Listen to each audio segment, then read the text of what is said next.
ಜಿಲ್ಲೆಯಲ್ಲಿ ಪೊಲೀಸ್ ಇಲಾಖೆ ಎಡವಿದ ಕಾರಣಕ್ಕಾಗಿ ಆಗಿದೆ.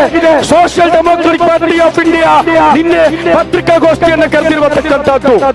ನಿಮ್ಮ ಕೋಲರ್ ಪಟ್ಟಿ ಹಿಡಿತೇನೆ ಅಂತ ಹೇಳಿದಂತ ಹರೀಶ್ ಪೂಂಜಾನನ್ನ ನಿಮಗೆ ಬಂಧಿಸಲಿಕ್ಕೆ ದಮ್ಮಿಲ್ಲ. ಬಿಜೆಪಿಯ ನಾಯಕರುಗಳನ್ನ ಬಂಧಿಸಲಿಕ್ಕೆ ನಿಮ್ಮ ದಮ್ಮಿಲ್ಲ. ಯಾಕೆ? ಇದೇ ಬೋಲಿಯಾರ್ ಘಟನೆಯ ನಂತರ ಒಬ್ಬ ಬಿಜೆಪಿಯ ಗೂಂಡಾ ನಾಯಕ ಇದೇ ಕ್ಷೇತ್ರದಲ್ಲಿ ನಿಂತು ಸ್ಪೀಕರ್ ನ ವಿರುದ್ಧವಾಗಿ ಭಾಷಣವನ್ನು ಬಿಗಿದಲ್ವಾ, ಆತನ ಮೇಲೆ ಕೇಸು ದಾಖಲಿಸಲಿಕ್ಕೆ, ಆತನ ಮನೆಗೆ ಪೊಲೀಸರ ಕಳಿಸಲಿಕ್ಕೆ ಯುಟಿ ಖಾದರ್ ಅವರಿಗೆ ಯಾಕೆ ಸಾಧ್ಯವಾಗಲಿಲ್ಲ?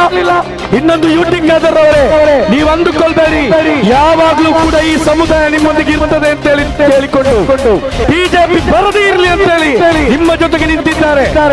ನಾವು ಇಲ್ಲಿನ ಜನತೆಯೊಂದಿಗೆ ಹೇಳಿಕೊಂಡು ರಿಯಾಜ್ ಬರಂಗಿಪೇಟೆ ಅವರನ್ನ ಆರಿಸಿ ಕಳುಹಿಸಿ ನಿಮಗೆ ಬೇಕಾಗಿ ಅವರು ವಿಧಾನಸೌಧದಲ್ಲಿ ಧ್ವನಿಯಾಗುತ್ತಾರೆ.